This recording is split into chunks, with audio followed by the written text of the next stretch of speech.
কিরে বন্ধু গাড়ি ব্রেক দিল কি হয়েছে? ওই দেখ সামনে কেটো কালু সার্জেন্ট গাড়ি ধরলে এবার সর্বনিম্ন 5,000 টাকা কেস দিব। আমার কাছে তো হেলমেটও নাই, গাড়ির লাইসেন্সও নাই। কি ওয়াক তুমি 5,000 টাকা? আরে ওর মতো কালো সাথে বোকা বানে না, 1-2 ব্যাপার। তুই খালি পিছে বয়, বাকি সব আমি দেখতেছি।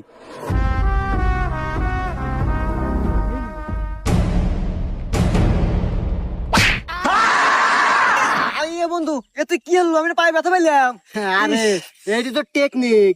ওয়াকাস গেলে লাগলি 5,000 টাকা। এখন তো ওষুধের দরজা ধরে না পাবো রেখিলাম 10টা ব্যাপার হারিয়ে যাবো। আর ওয়াকাস দা কমু ইমার্জেন্সি হাসপাতালে যেতেছি।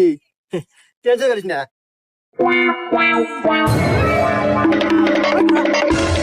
কিরে তোকার দুইটার মাথায় একটারও হেলমেট নাই, লাইসেন্স দা। স্যার আসলে খুব ইমার্জেন্সি তো স্যার, আমার বন্ধুর পায়ে